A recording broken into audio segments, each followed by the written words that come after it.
Bonjour à tous. On est ravis d'être là aujourd'hui. Donc moi, je suis Alexandra, donc je suis spécialiste comics, podcastrice, rédactrice autour du comics et je suis accompagnée de Thomas, de Bubble BD et de 9e Art. Et donc aujourd'hui, on va vous présenter une conférence sur DC Comics héros et héroïnes en recherche d'identité. Donc d'abord, on voulait remercier le Festival Quai des Bulles de nous proposer ça. C'est vraiment, je pense, inédit de parler de comics sur ce festival. Et donc, du coup, on a voulu proposer une approche et une problématique. On va essayer de répondre à cette question ensemble sur comment cette fresque de personnages ininterrompus depuis 80 ans est un miroir de la société. J'ai pas envie de faire peur avec cette question. Donc, évidemment, c'est une conférence, mais c'est aussi une rencontre. Donc, si vous avez des questions au long de notre discussion, vous pouvez lever la main. Et nous, on a prévu un petit moment d'échange aussi à la fin. Donc, ça, après, c'est comme vous le souhaitez. Et donc, nous, on s'est présenté, mais peut-être vous, j'aimerais bien en savoir peut-être un petit peu plus. Juste lever la main, ceux qui sont lecteurs, lectrices de comics qui se connaissent déjà un petit peu. Ah oui, d'accord. C'est bien, c'est top. C'est en live aussi sur YouTube, donc sur YouTube, levez la main chez vous aussi, ça peut aider. Et oui, donc nous sommes youtubeurs, youtubeuses, influenceurs, on est vraiment très calés sur ça. C'est dommage, on ne peut pas les voir. Et donc voilà, on va rentrer un petit peu plus dans le vif du sujet avec vous. Je te laisse du coup... Oui, alors l'idée c'était de vous montrer à la fois ces livres en fait, qui sont à la fois des nouvelles mythologies, aussi bien que des divertissements, et que ça soit sur papier ou à l'écran, toutes ces histoires en fait, elles donnent matière à réfléchir. Les artistes en fait, qui s'en emparent, ils évoluent avec la société. Et en fait, on a 80 ans d'histoire culturelle qui accompagne l'histoire mondiale avec des questionnements. Si c'est la Seconde Guerre mondiale sur qu'est-ce que c'est la guerre, la justice, le bien et le mal. Après, on avance, on a sur le racisme, les droits des femmes. On a sur les questions de genre maintenant. Et en fait, voilà, tous ces comics vont comme ça questionner la société, accompagner la société. Et si on les lit à rebours, on a à la fois un témoignage de ce qu'on pouvait se poser comme question aussi à l'époque à travers ce divertissement. Et si on les lit aujourd'hui, on voit que les artistes sont bien plantés, en tout cas dans la société actuelle. Donc on avait envie de revenir sur ça. Et pour faire ça, on va vous présenter donc, à l'écran des comics. Et en fait, chaque titre qu'on a sélectionné, ça va nous permettre de faire un petit point d'entrée sur une question, d'aborder un de ces items autour de notre grande question d'aujourd'hui. Et on va vous présenter ça. C'est pour ça qu'on disait, sentez-vous libre si vous avez des questions sur un comics en particulier. Et bien sûr, à la fin, il y aura des recos de lecture. Oui, et pour nous, c'était du coup indispensable de commencer cette conférence avec le premier personnage de l'écurie de DC Comics, qui est né du coup en 1938 et qui est Superman, bien évidemment. Superman, son contexte de création est intimement lié à la politique et à un contexte sociétal dans les années 30. Ses créateurs, du coup, qui sont marqués juste en dessous, Jerry Siegel et Joe Shuster, sont issus de la diaspora juive. Et on est dans un contexte où il a fallu pour eux créer des héros pour se sentir beaucoup mieux, pour être libérés de la peur qui commençait à s'installer de plus en plus. Et on peut complètement faire un lien entre Superman et Moïse. Donc l'histoire de Superman, c'est un extraterrestre qui, sa planète Krypton, donc sa planète natale, est en destruction et ses parents le posent dans une petite navette spatiale et il va du coup arriver sur Terre aux États-Unis. Finalement, on peut comparer ça à Moïse qui est posé bébé lui aussi dans un petit panier au bord du Nil et qui va faire son histoire. Et donc, c'était important pour eux de se réapproprier l'histoire, de finalement réécrire l'histoire avec un grand H dans les comic books. Et là, on vous a notamment cité le Superman All-Star de Frank Whiteley et Grant Morrison, qui est très intéressant parce que lui reprend la mythologie grecque avec les 12 travaux d'Hercule. Peut-être tu veux en parler un petit peu plus. Et si vous n'êtes pas familier, du coup, c'est quelque chose qui est plus récent. Donc, on n'a pas fait dans l'ordre chronologique, on n'est pas parti une grande phrase du premier, etc. On ne fera pas non plus qui est le plus fort entre Batman et Superman.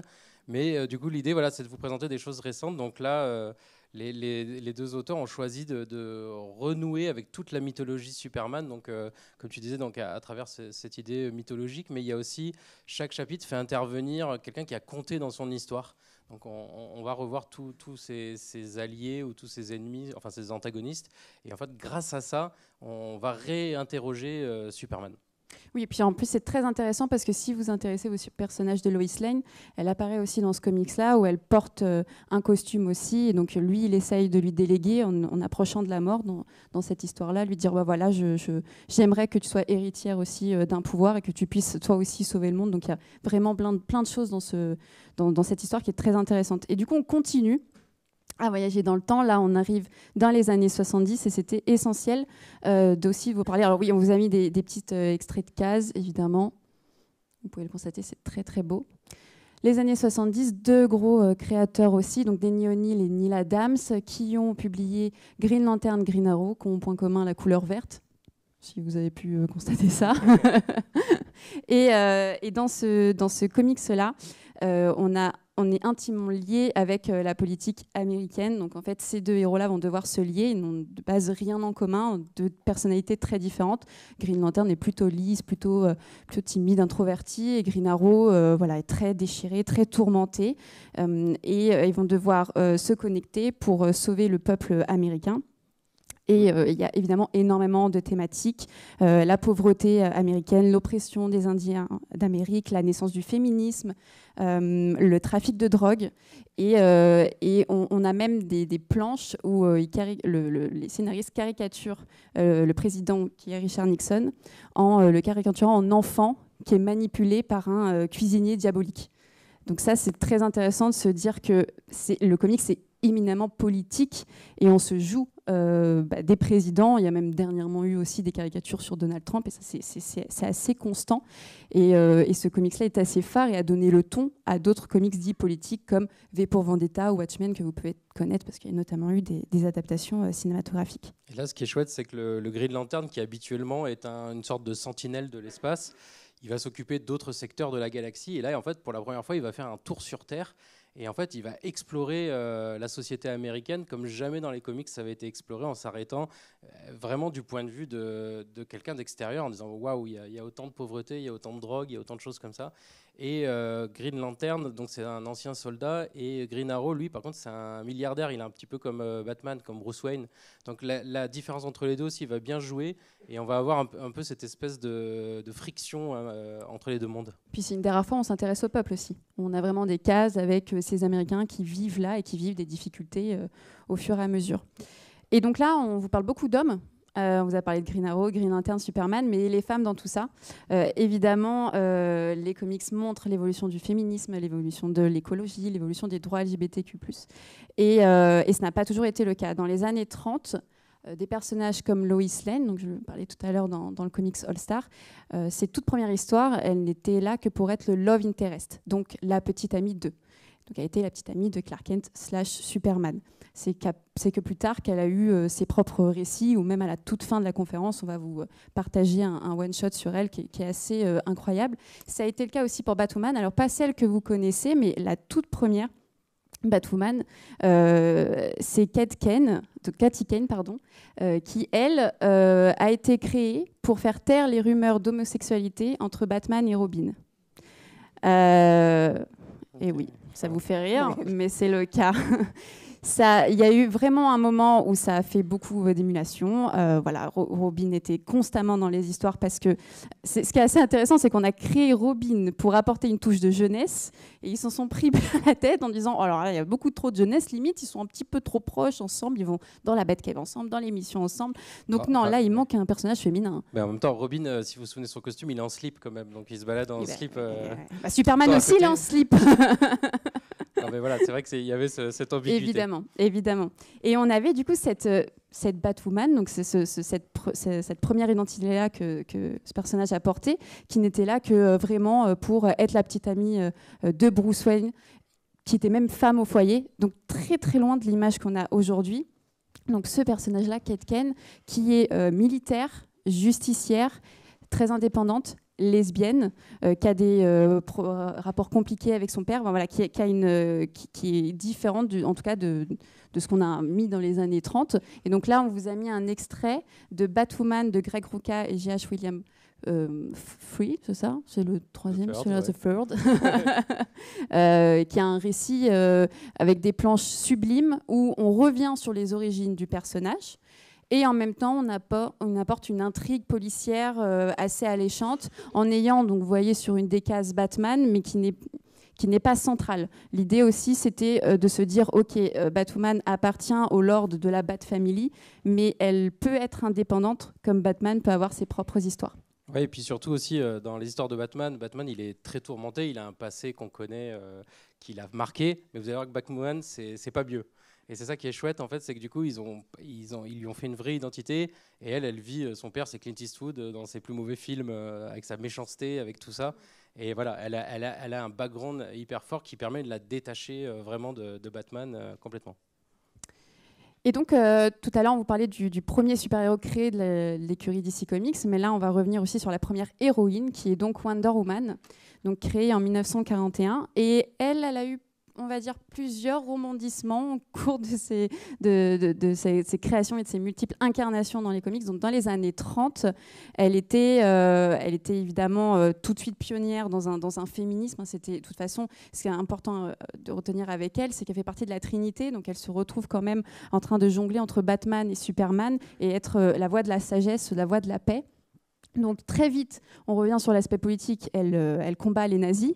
Mais à côté de ça, on a des cases d'elle où elle est souvent attachée, fessée, liée au bondage. En fait, pourquoi le bondage ? C'est parce que son créateur pratiquait en fait ça avec sa femme et une autre femme. Donc c'était ce qu'on appelle aujourd'hui en trouble. Et donc ça a aussi marqué aussi les pages de comics. Dans les années 70, on l'a peint comme une humaine, donc elle n'est plus l'Amazone, elle a de nombreuses relations amoureuses avec des hommes, mais en parallèle de ça, les combats féministes perdurent, donc on traite beaucoup dans ces comics-là de l'égalité salariale, de l'activisme, des manifestations, donc voilà, il y a des choses qui marquent, surtout liées aux années 70-80, mais c'est pas encore ça. Et quand le scénariste George Pérez, qui a vraiment compris, je pense, l'essence même de Wonder Woman, est revenu sur les origines grecques, est revenu sur un féminisme très ancré et lui a offert aussi des histoires incroyables où justement elle est un pilier important de la Justice League, elle est l'oreille et la force aussi de Superman et de Batwoman et de même d'autres personnages. Oui, c'est ça. Ce qui est chouette, c'est que du coup, il lui a offert, on en reparlera vers la fin, il y a un autre récit qui revient sur ça, mais la dimension mythologique, et c'est ce qu'on disait un petit peu dans l'intro, c'est que cette nouvelle mythologie, ce nouveau personnage mythologique, elle va rejoindre Superman en fait en aura et en puissance, dans le sens où elle a quelque chose de très incarné et en fait qui se limite pas à elle-même. Elle est plus un personnage isolé qui a des pouvoirs et qui se balade dans un avion invisible. Maintenant, il y a toute une île avec des Amazones, il y a tout un passé, il y a des combats contre les dieux et Pérez il va influencer grâce à ça toute la nouvelle dynamique du personnage. Oui, complètement. Alors, je ne sais plus si on l'avait marqué là après, mais on vous a aussi cité un comics très récent du scénariste Daniel Warren Johnson. Ce qui est intéressant avec Wonder Woman, c'est qu'elle est, comme Batman, comme Superman, très malléable. Donc, en fait, de par sa personnalité, on peut en faire ce que l'on veut. Et là, dans cette histoire-là, on est dans une histoire post-apocalyptique où elle va se retrouver aussi garante d'une paix et va devoir affronter aussi Superman, voire le tuer. Spoiler. Ce n'est pas un vrai spoil parce que c'est les premières. L'histoire va beaucoup plus loin que ça. Donc en fait, c'est aussi le jeu des scénaristes de se dire, évidemment, le personnage, je lui ai proposé une origine, je lui ai proposé une entité, mais finalement, je peux à chaque fois la remodeler, la faire différemment. C'est pas parce qu'elle tue Superman qu'elle est foncièrement méchante. Ça, après, on va l'aborder dans une seconde partie. Et on précise que ça, en fait, cette histoire, c'est donc une histoire qui est dans le Black Label, en fait, qui fait partie de la collection, qui sont à part, hors continuité. Donc là, Daniel Warren Johnson se permet en fait d'imaginer la fin de l'univers d'ici. Donc en fait, on a Wonder Woman qui va essayer de comprendre ce qui s'est passé après une espèce d'apocalypse. On va pas en dire plus là, mais elle va être la dernière héroïne, en tout cas, à essayer de faire quelque chose. Et donc on est un petit peu hors continuité. C'est pour ça qu'il peut se permettre de faire ça et d'aller vraiment à fond dans le personnage, dans la violence. Là, en plus, on a des personnages où on voit, c'est un dessinateur qui adore le catch. Et donc, il y a des combats assez épiques. Oui, d'ailleurs, il a fait une très belle BD sur le catch qui s'appelle Poyambom, que je conseille fortement. Il y a aussi un autre personnage qui est assez révélateur d'une évolution sur le féminisme, qui est, je je pense que vous la connaissez, Harley Quinn. Son contexte de création est lié à la série animée Batman Taz en 1992 et elle a été créée pour être le quotient un peu humoristique du Joker. En effet, quand je vous racontais l'histoire de Batwoman avec Batman, on peut dire que c'est un peu la même chose avec elle dans cette série animée-là qui est destinée prime abord pour des adultes. Il fallait aussi convenir aux enfants. Donc le Joker avait cette face assez violente, assez méchante. Il fallait un petit peu plus de légèreté. Et donc, les scénaristes Bruce Timm et Paul Dini ont proposé Harley Quinn à ses côtés. Et finalement, au fur et à mesure des histoires qui ont découlé, avec la Mad Love, etc., on se rend bien compte que Harley Quinn est complètement manipulée par le Joker et que c'est de l'abus. Et qu'elle le vit de plus en plus mal. Et bien heureusement, elle a pris son indépendance. Ça a beaucoup aidé aussi les adaptations cinématographiques avec l'interprétation de Margot Robbie, qui l'a popularisée au grand public. Et dans les comics récemment, donc il y a eu aussi la série animée Harley Quinn, sur Toonami, maintenant Warner TV Next, où elle est complètement libérée du Joker. Donc elle a accepté son célibat et elle va même plus loin parce qu'elle accepte enfin cette relation avec Poison Ivy, qui est une amie de longue date, mais de tout temps, les scénaristes ont joué sur cette ambiguïté. Sauf qu'ils n'ont pas pu aller plus loin, parce que vous doutez bien que dans les années 30 et les années 70, c'était impossible dans les comics de le mettre. Et donc là, c'est officiel, que ce soit dans la série animée, mais aussi dans les comics actuellement, où elles sont en couple, où voilà, il y a eu un épisode où elles se sont mariées, et elles assument, et on a même des scènes de relations sexuelles entre elles. Évidemment, tout n'est pas explicite, mais c'est très sous-entendu, et ça aussi, c'est assez marquant dans les comics. On voyait très rarement ça. Il y a un épisode qui s'est passé il y a quelques années avec le comics Batman Damned, où on voyait le pénis de Batman et ça a été complètement censuré. Donc l'artiste a dû revenir sur ces planches-là parce que, vous comprenez, on ne doit pas montrer ça. Donc, il y avait une énorme quand même censure sur le comics et donc il y a une grande, je pense, évolution, libération de ça et de même dans les comics actuellement sur Harley Quinn, elle est porte-étendard de la communauté LGBTQ+, avec des personnes trans, des personnes non binaires. Ça, c'est très important de le souligner. Et ce personnage, il est hyper intéressant pour deux raisons aussi. On l'a mis là à ce moment-là, un peu après avoir présenté les personnages plus iconiques. C'est que c'est un personnage qui n'a pas été créé dans la bande dessinée. Donc, elle a été créée dans un dessin animé, comme tu disais, Alexandra. Et surtout, ça lui a permis peut-être, en tout cas, c'est un des personnages qui a le plus évolué, qui a le plus changé et qui a vraiment une trajectoire en très peu de temps très différente. Et là, on le voit dans celui-ci, Harley Quinn Infinite. Il y a aussi un truc qui est cool, c'est qu'elle devient un personnage positif. C'est-à-dire que dans cette histoire-là, elle va essayer de dire, bon, bah, ok, j'ai été la complice du Joker, il a abusé, etc. Et je vais aussi peut-être, moi, pouvoir m'amender. Et du coup, c'est intéressant sur les notions de bien et de mal de voir qu'un personnage qu'on pouvait identifier comme un vilain l'est pas forcément. Et en fait, on va voir tout au long maintenant que cette notion de gentil-méchant n'existe plus vraiment dans les super-héros. Et même, je rajoute à ça la notion de santé mentale. En fait, justement, dans le comics juste avant, sur la slide d'avant, donc voilà, celui-ci sur la collection Infinite chez Urban Comics, elle parle énormément de ce qu'elle ressent.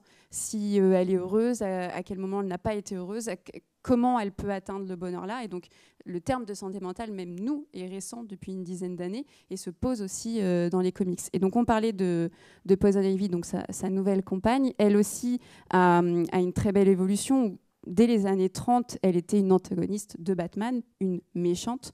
Sauf que, de par son histoire, ça a évidemment évolué parce qu'elle tire ses pouvoirs des plantes et elle a un peu une histoire similaire à Harley Quinn en termes d'abus au niveau des hommes parce qu'elle a été transformée par le médecin Jason Odwu.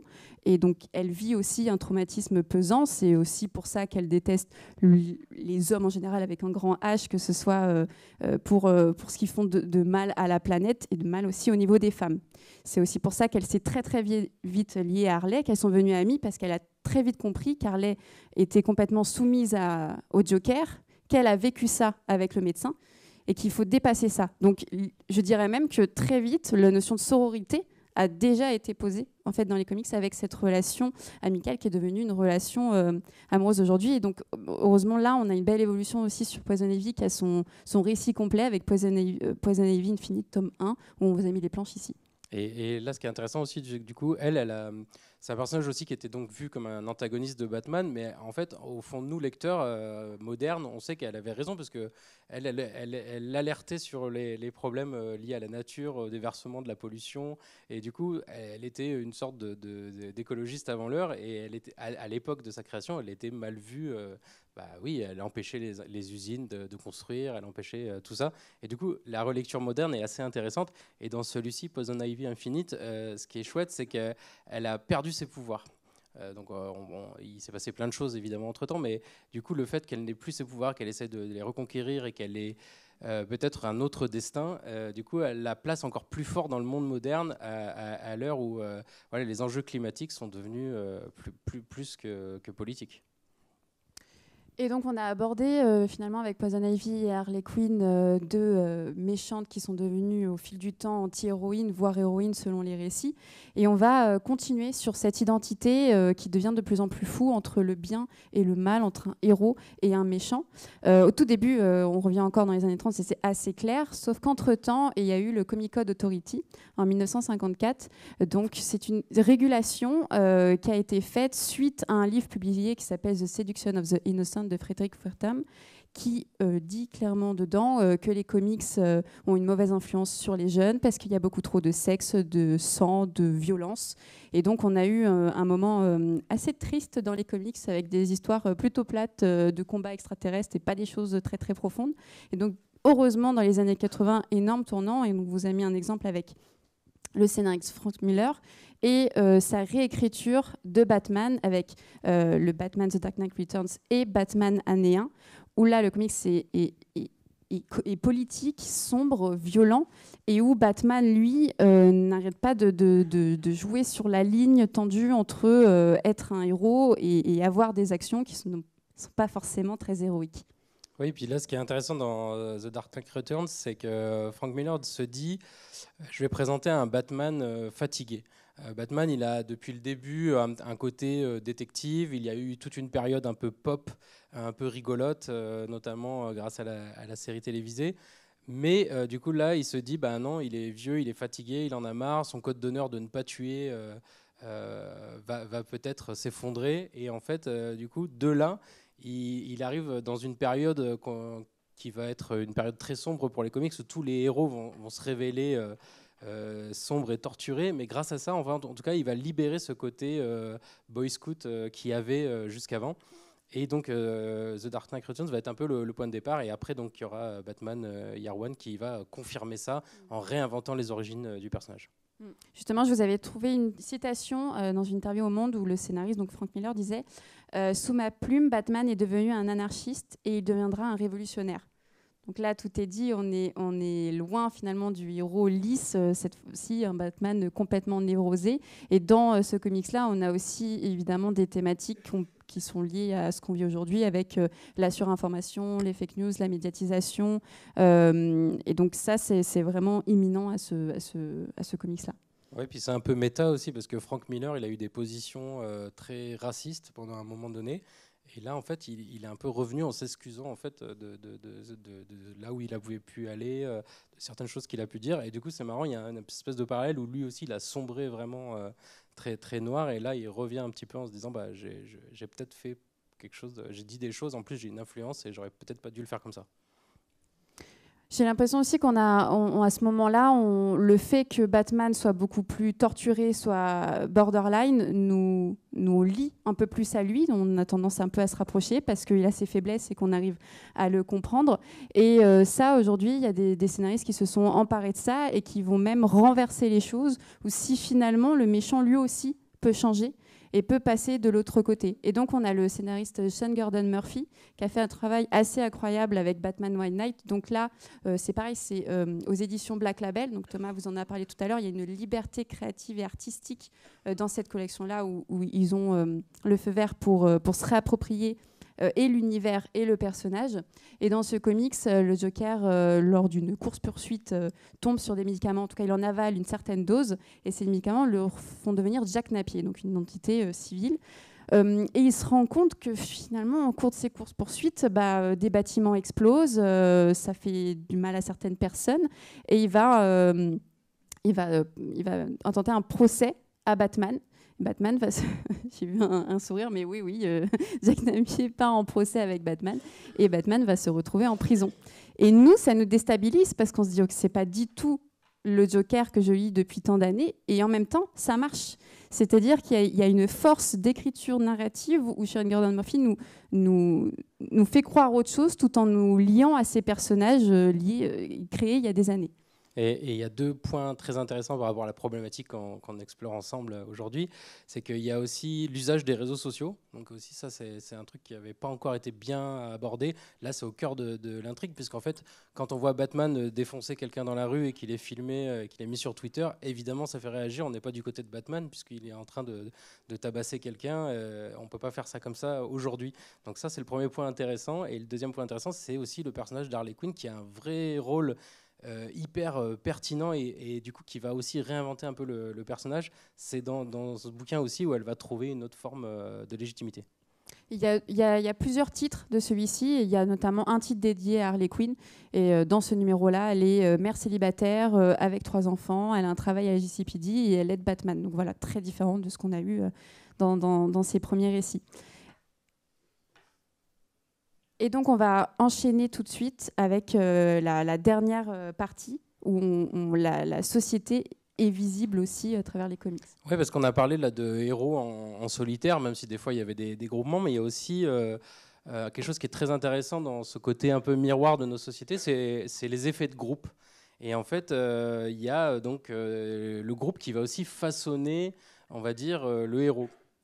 On va prendre des exemples, par exemple, leur donner des contraintes ou des codes. Le plus connu, c'est peut-être la Justice League. Alors, c'est peut-être pas dans l'ordre, mais on reviendra, ou alors on oublie. Ouais, voilà. Par exemple, sur Kingdom Come, qui est aussi donc, dans le Black Label, qui est aussi un Elseworld, c'est aussi une histoire hors continuité, on va dire. C'est un et si on avait imaginé ça comme ça. Donc là où en fait Superman et tous les grands héros de la Justice League se retirent en disant ben voilà, on a un peu pacifié la Terre, maintenant à vous de jouer, aux jeunes héros de s'en emparer, aux humains de faire attention, et ça va être la catastrophe. Et du coup, les héros vont être rappelés. Superman va revenir un peu comme De Gaulle était revenu à l'appel des Français. Et, sauf que du coup, il va imposer une sorte de régime un peu autoritaire. Et la société va un peu se refaçonner. Et là, l'intelligence des créateurs, Mark Waid et Alex Ross, c'est aussi de lier ça avec la Bible. On a un personnage de prêtre qui est hyper important et toute une lecture biblique qui va s'insérer, s'immiscer. Et du coup, on voit que du coup, cette Justice League qui était censée l'amalgame de tous les pouvoirs, l'amalgame de toute leur bienveillance, va être peut-être autre chose. L'effet de groupe va peut-être les pervertir ou proposer autre chose. Et c'est pas la première fois que Superman est dépeint comme un méchant avec des actes parfois répréhensibles. On a aussi cette vision-là avec Injustice. Donc, je ne sais pas si vous avez pu lire ce comics-là ou jouer aux jeux vidéo, parce que pour le coup, c'est intéressant de voir qu'aussi le jeu vidéo ensuite a emmené les comics. Mais donc, pareil, Injustice, il décide finalement de prendre les mauvaises décisions par rapport à Batman, et donc il va y avoir un VS, et donc ça c'est assez repris pour aussi casser cette image de Superman qui a souvent été dépeint d'un héros juste lisse, extraordinaire, symbole d'espoir. Et il est symbole d'espoir, et de par sa création, on l'a vu tout début, il l'est, mais il peut être autre chose aussi par l'écriture des scénaristes. Et on fait un petit pas de côté avec The Authority, qui a un titre assez intéressant parce que les auteurs vont calquer un petit peu Superman et Batman à travers 2 personnages et ils leur donner une relation amoureuse. Donc ils vont être en couple. Et là, le titre va questionner un peu l'impunité, parce qu'en fait, c'est un groupe qui va opérer à plus grande échelle que la Justice League. Et par contre, eux vont faire usage de la violence à un niveau extrême et en fait ne pas se soucier d'avoir un code d'honneur très fort comme peuvent le faire Superman et Batman. Et on trouvait que c'était intéressant de le mentionner en contrepoint en tout cas de cette Justice League très brave, héroïque et en tout cas là on a le versant plus violent. Donc c'était pour faire le contrepoint. Et là, on revient à Watchmen, qui était juste avant mal classé. Là, c'était un peu aussi pour trouver une 3e voie. Donc, on a dans ce comics culte un personnage qui est le Docteur Manhattan et qui, lui, va se détacher de l'humanité. Donc, lui, il va choisir de ne pas appartenir à un groupe et de même pas appartenir au groupe humain. Et donc, il va s'exiler sur une planète. On va pas spoiler, mais en tout cas, voilà, je voulais juste dire ça, c'est que du coup, sur le côté s'affranchir des règles et s'affranchir du groupe, en tout cas dans Watchmen, ça va être très très fort parce que les autres personnages ont aussi un problème avec le groupe. On a donc un groupe de vigilants, un groupe de super-héros qui s'agrègent, et il y a un problème déjà entre eux à la base dans le groupe. Il va se passer un événement tragique, et c'est ça qui va dénoyauter tout le groupe et lancer l'intrigue. Mais chacun a des problèmes. En fait, ce qui là, c'est intéressant aussi avec Watchmen, c'est que eux-mêmes ont des problèmes qui sont liés à nos problèmes à nous, on va dire communs, c'est-à-dire l'alcoolisme, les problèmes entre couples. Et donc c'est ça aussi qui est intéressant, c'est de se dire que finalement, ériger un héros, c'est pas juste lui donner des pouvoirs et qu'il soit au-dessus de nous, mais c'est de le mettre aussi à côté de nous, avec des problématiques que nous, on peut vivre au quotidien.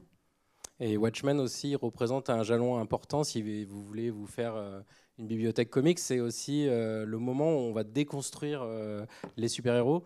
En fait, Alan Moore va se servir d'anciens héros qui préexistaient, il va les revisiter à sa sauce, et surtout il va déconstruire le mythe du super-héros, et ça c'est très important pour la suite. On peut mentionner aussi dans ce livre aussi Rorschach, qui est un spin-off en fait de Watchmen, mais pas vraiment une suite. Là, on revisite ce personnage qui a été très iconique, qui a été approprié même dans la vraie vie par certaines personnes avec des idéologies plutôt d'extrême droite. Et là, les auteurs ont l'intelligence justement de mettre ça en scène, c'est-à-dire qu'on a dans la bande dessinée ces idéologies qui apparaissent et comment on se réapproprie un personnage pour lui faire dire ce qu'on a envie. Et là, ils vont jouer avec les masques et n'importe qui peut prendre le masque. Donc ça, c'est très intéressant. Là, on parle de tout DC Comics, mais il y a un peu la même chose chez le Punisher du côté Marvel, par exemple. Donc là, on va revenir. On était ici avec Doom Patrol.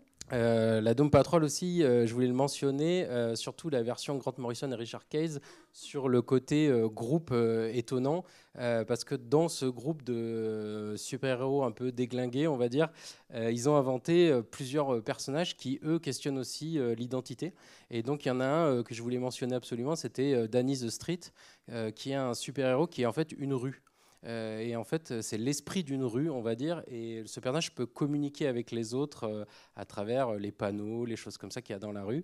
Et les auteurs l'ont imaginé comme un personnage non binaire, et en se disant, ce personnage peut aider à déconstruire le mythe du héros viril. Là, c'est pas un héros viril, c'est une rue. Donc, on ne peut plus projeter nos sentiments humains, on ne peut plus décalquer nos envies. Et du coup, je trouvais que c'était très intéressant de le mentionner, au moins pour ça. Il y a un autre personnage qui s'appelle Rubis, qui est à la fois homme et femme, qui est aussi multiracial. Donc aussi, voilà, ils ont beaucoup travaillé sur cette question. Et donc, je vous conseille ça si vous voulez aborder ces points-là. Et puis, il y a aussi une adaptation en série qui est pas mal. Ouais, complètement. Là, on va passer aussi à un personnage qui est très intéressant. On a parlé d'Harley Quinn sur le cheminement et toute son évolution, mais il y a un autre personnage qui est intéressant pour ça, c'est Renée Montoya, qui est apparue elle aussi dans la série animée Batman. Et elle, en fait, c'est une flic, c'est une policière à Gotham City. Et dans cette BD Gotham Central de Brubaker et Drucka, on va imaginer que cette personnage qui est aussi lesbienne va être outée par double face. C'est-à-dire il va dire publiquement son identité alors qu'elle n'avait pas envie, et en plus il va la kidnapper. Et en fait, de cette agression vraiment terrible et qu'on n'avait pas vu encore dans les comics, va découler plusieurs choses, et le personnage va beaucoup évoluer. Donc ça, c'est le point de départ. Pour juste te rejoindre sur Renée Montoya, elle porte en elle beaucoup de combats, parce que tu disais donc policière, hispanique, qui s'intègre dans une JCPD où, si vous avez remarqué dans la plupart des adaptations, que ce soit dans les comics ou dans les séries ou dans les films, il n'y a pas beaucoup de femmes. Et donc tout de suite, elle a dû s'imposer comme une femme forte. Et dans les représentations physiques qu'on a de ses vêtements, on ne la voit jamais sexualisée. Et ça, c'était aussi important de se dire que c'était pas forcément inné à ce moment-là, surtout dans ces années de création-là, de montrer des femmes qui étaient en pantalon, qui étaient habillées. On ne voyait pas forcément des formes apparentes, parce que dans les années 60-70, la représentation pin-up sur les femmes, ou les premiers costumes d'Harley Quinn, de Catwoman, vive le latex, c'était pas du tout qu'on a pu voir avec René Montoya, qui, elle, voulait montrer autre chose. Finalement, il ne fallait pas s'attarder sur le physique, il fallait s'attarder sur son caractère, sur sa force mentale. Oui, puis cette jeune femme donc dominicaine, comme tu disais, elle va aussi faire un contrepoint avec le commissaire Gordon, c'est-à-dire que ça va être aussi une femme qui va être à un niveau élevé dans la police, sur qui on peut compter, sur qui Batman va pouvoir compter. Et du coup, son parcours, je mentionnais ça aussi parce que du coup, ils l'ont fait évoluer, les auteurs qui se sont appropriés le personnage. Par exemple, à partir de l'événement 52, ils en ont fait un autre personnage qui s'appelle La Question. Donc ça, c'est un personnage qui avait été inventé par Ditko il y a très longtemps, dont Alan Moore s'était servi pour inventer son personnage de Rorschach que vous avez vu dans Watchmen. Tout le monde suit. Du coup, qui a été utilisé, réintégré, on va dire, à l'univers d'ici. Et ce personnage de La Question, qui est donc un super détective et qui a la particularité d'avoir un masque qui lui enlève les traits du visage. Donc il a plus de traits, c'est juste une face ronde. Mais il peut être n'importe qui. Et voilà, il peut prendre l'apparence de n'importe qui. Et c'est elle qui va être choisie pour faire ça. Du coup, on revient au début de tout son questionnement sur l'identité. Et je trouve que c'est hyper intéressant qu'il lui ait donné ce pouvoir-là, cette identité-là, en tout cas pour questionner ça. Ouais, complètement. On la voit aussi, donc René Montoya, avec ce rôle de The Question. Dans ce comics-là, Lois Lane, ennemi du peuple, c'est aussi très récent, de Greg Rucka. Greg Rucka, si ça vous dit quelque chose, c'était aussi le scénariste de Batwoman. Donc il a une vraie force aussi pour écrire les personnages féminins.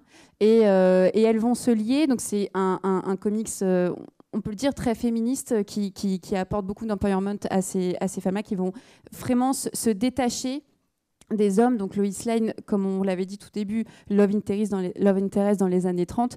Là, à chaque fois, Superman veut l'aider dans son enquête. Donc elle tombe, elle se plonge dans une enquête qui est liée à la politique. Donc voilà, elle va subir aussi des choses liées à ça. Et elle ne veut pas de son aide. Pas forcément parce que elle veut jouer l'indépendance, mais que ça ne doit pas le concerner, que c'est son enquête et que c'est son travail de journaliste. Mais par contre, elle s'arroge les services de René Montoya, qui va être son garde du corps. Et comme elle a cette double casquette d'elle-même et d'être le héros La Question, du coup, c'est hyper intéressant parce qu'elle va pouvoir utiliser ces deux identités. Et on a ces deux héroïnes en fait, qui vont mener de front et qui vont devenir indépendantes de Superman, indépendantes de Batman. Là, j'ai mis une page où on voit justement la rencontre, mais finalement, ça ne va pas aller plus loin. On a abordé donc les héros solitaires, on a abordé les héros en groupe qui font société ou pas, qui puissent s'en extraire. Mais il y a aussi un truc qui nous tenait à cœur, c'était aussi de parler de l'environnement et de l'héritage. Parce que nous tous ici, on est façonnés aussi par notre environnement et par nos ancêtres et par tout ce qui est autour de nous. Et en fait, pour les héros, on va voir que c'est la même chose. Les dessinateurs, dessinatrices s'emparent aussi de cette question et le mettent en scène. Par exemple, dans Superman Ransom, qui est aussi donc un Elseworld aussi hors continuité, les auteurs ont imaginé que la capsule de Krypton ne s'est pas écrasée aux USA, mais en Union soviétique. Et donc Superman devient le héros des soviets. Et du coup, on a une autre vision. Et ce qui est très intéressant, au-delà de la blague, évidemment, il y a plein de trucs super drôles. C'est hyper ironique. Mais au-delà de la blague, ce que je trouvais fort de questionner aujourd'hui, c'est que même si Superman, il est très droit, il est très honnête, il a plein de convictions, le fait qu'il naisse dans un autre pays change complètement le prisme. C'est-à-dire que du coup, il a adopté une autre idéologie. Mais ça n'empêche pas qu'il reste tellement droit et franc comme avant, sauf que du coup, il n'a plus la même qu'avant. Donc ça questionne bien.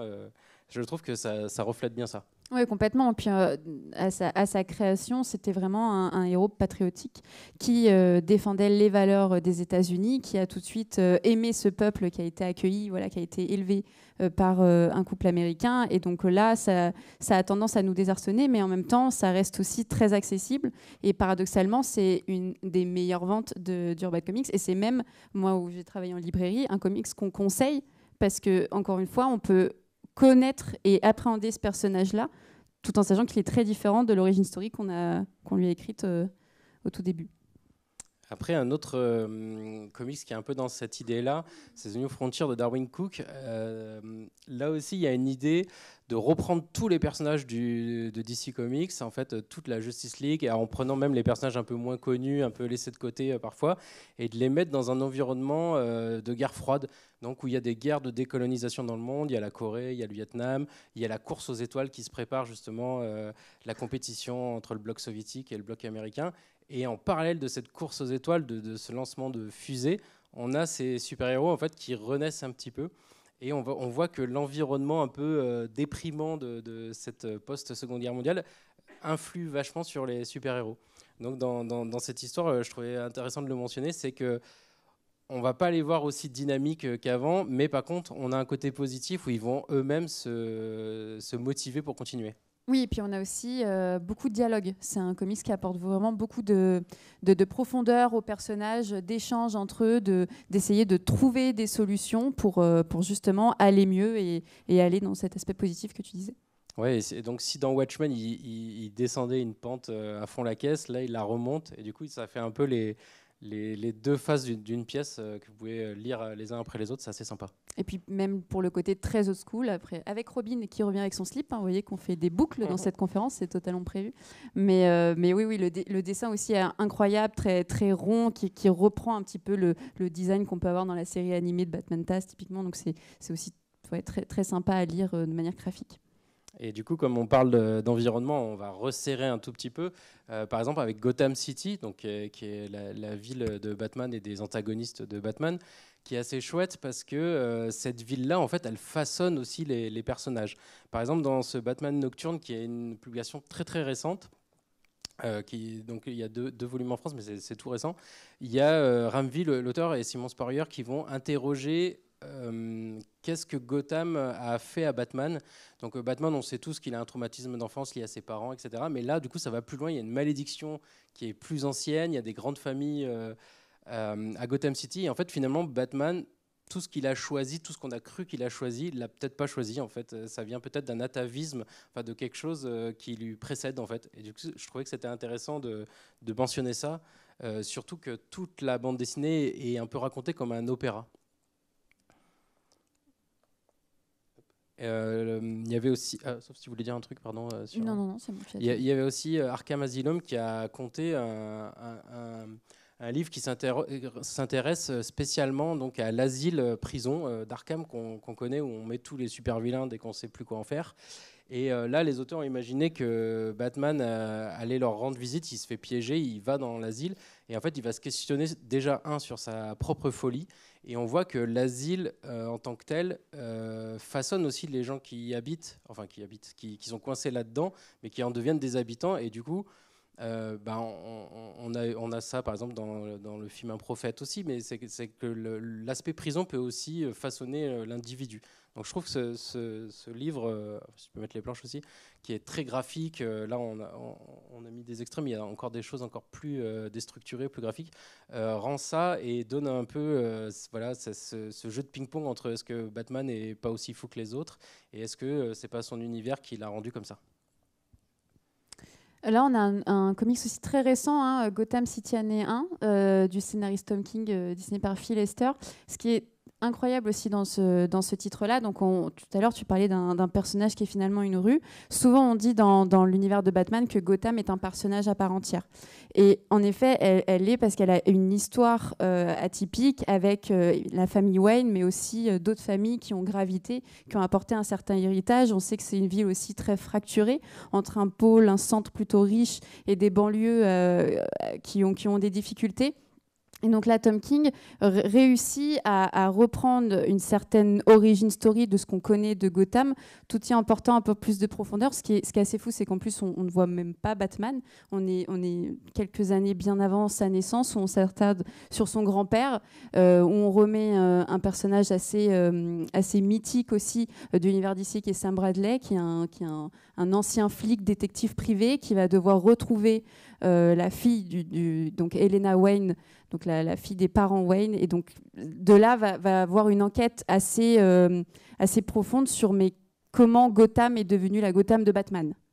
c'est très intéressant. Il y a plein de problématiques qui se lient. Et puis c'est même une histoire de polar assez chouette à lire. Et ça, du coup, ça met vraiment en exergue l'héritage. C'est-à-dire que là, on a Batman, ses grands-parents ont fait quelque chose, lui, il n'a pas de prise là-dessus, mais du coup, ça va influencer toute sa vie. Et là aussi, du coup, c'est hyper intéressant. C'est-à-dire qu'il n'y a pas d'histoire de super-pouvoir, il n'y a pas de malédiction, il n'y a pas de choses comme ça, mais d'un acte de ses grands-parents va découler sa personnalité d'aujourd'hui. Donc ça, c'est hyper intéressant aussi pour questionner comment on est façonné par notre héritage. Je voulais qu'on s'arrête aussi sur Mr. Miracle aussi, toujours du même Tom King avec Mitch Gerads au dessin, qui là en fait reprend un personnage qui a été inventé par Jack Kirby dans le 4e monde, qui est une très grande saga. Je peux pas tout résumer là en quelques mots, mais c'est vraiment génial. Et il y avait une des sagas qui était donc ce personnage de Mr. Miracle et qui est le roi de l'évasion. Donc lui, comme les magiciens, c'est un escapiste, donc il peut s'échapper d'une caisse enfermée, plongée sous l'eau, etc. Et dans cette version moderne, on va voir le personnage qui va être piégé entre ces deux identités, son identité d'humain et son identité de super-héros.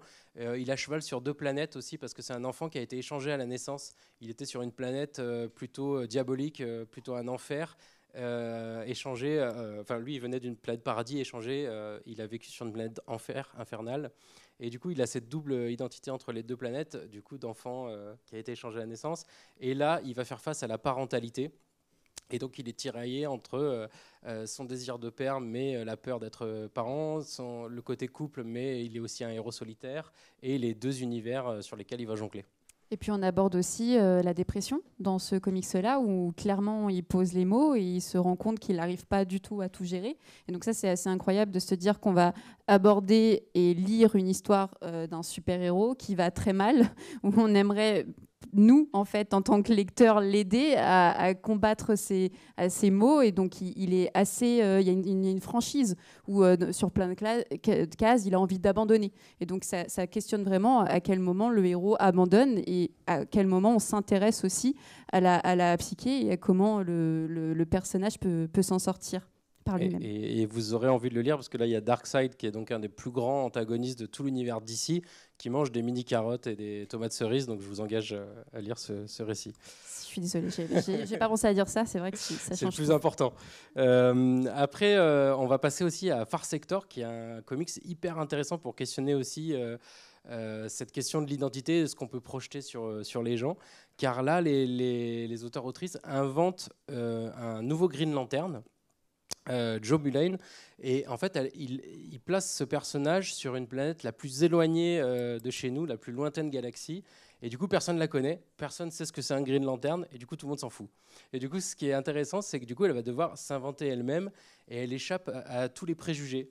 C'est une femme noire, là-bas ça veut rien dire aussi, du coup il n'y a pas d'a priori, il n'y a pas tout l'historique qu'on peut avoir nous, et du coup je trouve que ce titre est hyper intéressant pour ça, c'est que il va questionner ça en partant d'un univers un peu neutre.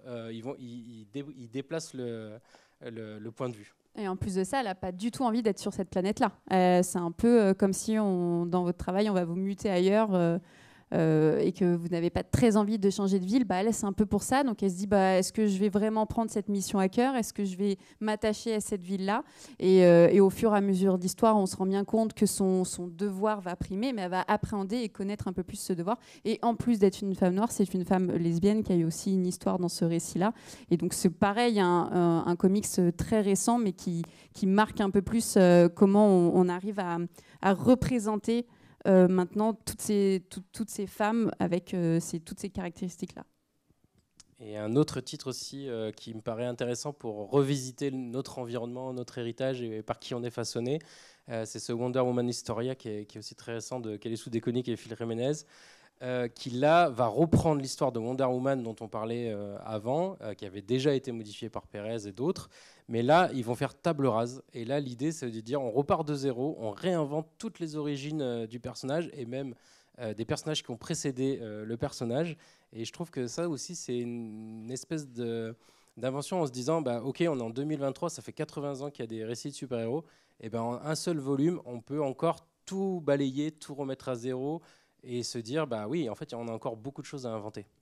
Oui, c'est assez génial graphiquement, et puis ça reste aussi très intéressant pour appréhender pas juste Wonder Woman, mais aussi qu'est-ce qu'une Amazone, parce qu'on va s'intéresser à la création des Amazones, on va revenir vraiment à la mythologie grecque et au combat entre les dieux et les déesses. Donc cette fois-ci, la parole est donnée beaucoup plus aux déesses, où il y a une vraie fission entre ces deux camps, on va dire. Donc c'est assez fou. Et puis voilà, il y a des planches qui sortent un peu des codes classiques du comics. Et c'est aussi, je sais que souvent dans les auditoriums comme ça, il y a des gens aussi qui ont envie de faire de la bande dessinée. C'est aussi une vraie leçon d'écriture de dire, bah, voilà qu'on peut se réinventer complètement, alors que le cahier des charges de DC Comics est ultra compliqué, puisqu'il y a toute l'antériorité, il y a tout ce qui avait préexisté, tous les auteurs, les autrices, etc. Et du coup, voilà, on a un exemple de, OK, on peut repartir comme on veut, on peut vraiment faire ce qu'on veut en jouant avec les mêmes jouets que les autres. Et on est déjà à la moitié de la conférence, donc j'espère que vous êtes encore d'attaque. Ça n'est pas des vrais rires tout ça. Hein. Non, on arrive à la conclusion après vous avoir fait donc un grand panorama en passant donc à travers des personnages, mais surtout on voulait vraiment passer par des titres clés. Donc on vous en a montré tout le long. Pour vous donner des points d'entrée, des points d'accroche par rapport à cette problématique. Là, on vous remet des conseils de lecture qu'on n'a pas pu aborder, on aurait voulu en parler, mais tous ces livres-là, en fait, questionnent aussi très fort cette problématique et sont aussi des très, très bons divertissements. Oui, alors après, là, on vous a proposé les titres qu'on a abordés en conférence et ces titres-là. Et si vous voulez avoir une vision plus complète, on a travaillé cette conférence en article qui va être publié entre ce soir et demain sur le site de 9e Art. Donc, vous pourrez retrouver tout ce qu'on a abordé avec un peu plus de détails sur typiquement les origin story, les créateurs et créatrices des personnages et compléter parce que Mad Love, c'est le titre fondateur pour Harley Quinn. Superman Identité secrète aussi aborde Superman différemment avec la position d'enfant.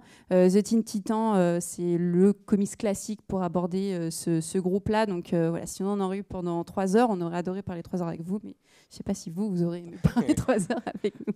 Non, mais du coup, voilà, on a prévu cet article en complément et du coup, on a même développé, on a mis plus de choses dans chaque grande partie qu'on vous a présenté.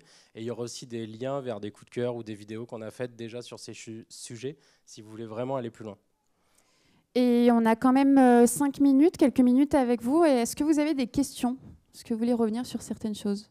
Il y a un micro qui peut circuler si vous avez des questions. Allez, c'est pas le moment de nous laisser tout seul. Super. Non, mais du coup, le temps qu'il y ait une question, en tout cas, voilà, on a montré qu'à travers le temps, tous les auteurs et autrices se sont réappropriés tous ces codes. Et de cette question initiale, on peut en faire tout ce qu'on veut. Madame. Oui, merci pour cette conférence. Moi, je voudrais préciser qu'une lecture à conseiller, c'est le livre de William Blanc sur l'histoire politique de la création des super-héros. Oui, complètement. C'est un livre très intéressant. Ouais. Et même, je voulais rajouter dans cette conférence, mais on l'a mis dans l'article, je conseille aussi le syndrome de Magneto de Bolshevik qui aborde, lui, le vilain et comment, en fait, on a une nouvelle vision du vilain avec ces personnages-là qui, dans quel but, pourquoi ils vont agir? Est-ce qu'ils vont agir de manière égoïste ou est-ce qu'ils vont vouloir changer le monde, mais à leur manière? Donc ça aussi, ça permet de compléter. Mais oui, c'est un excellent livre. Merci. Ah, il y a une question tout au fond. Bonjour. Bonjour. Je voulais savoir, vous parliez du Comic Code Authority des États-Unis. Mais quand est-ce que ça s'est terminé à peu près ces années 70, non? Parce que vous parliez tout à l'heure de Frank Miller, les années 80. Oui, c'est ça, ça a duré une vingtaine d'années, quelque chose comme ça. Donc oui, dans les années, entre les années 60-70, ça s'est arrêté. Il y a eu le point culminant dans les années 50-60 où là, il y a eu énormément de récits qui ont été coupés et qui ont été écrits de manière différente pour le Comic Code Authority. Puis ensuite, ça a redémarré les années 70-80, ouais. D'accord, mais c'est parti d'un comics en particulier, en fait, c'est parti d'un livre qui s'appelle Seduction of the Innocent, du coup d'un psychiatre, Frédéric Wertham, qui du coup a une assez grande portée à ce moment-là et qui a effrayé de nombreuses personnes en insinuant, en disant que les comics-là étaient beaucoup trop violents. En fait, on peut le comparer à ce qui s'est passé il y a quelques années avec le jeu vidéo, où tout le monde a pris peur parce que nos enfants allaient devenir des psychopathes parce qu'ils jouent à GTA. Donc c'est en fait ce même parallèle-là qu'on peut voir. Et sur le Comics Code Authority, on peut préciser, parce qu'on l'a pas fait, c'est que c'était les éditeurs eux-mêmes en fait, qui s'auto-censuraient. Donc ça aussi, c'est important. C'est pas l'État qui disait vous ne publiez pas ça.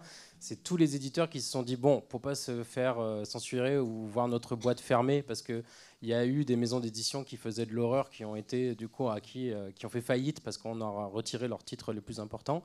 Du coup, ils ont créé ce code en fait pour dire entre eux, bon, on se met tous d'accord pour pas mettre de pistolets, pour pas mettre de blessures par balle, pour pas mettre de corps découpés, des choses comme ça, ce qu'on pouvait voir juste avant. Pour que ça marche et qu'ils vendent de nouveau. Merci. Merci beaucoup. Merci à tous et à toutes. J'espère que ça vous a plu.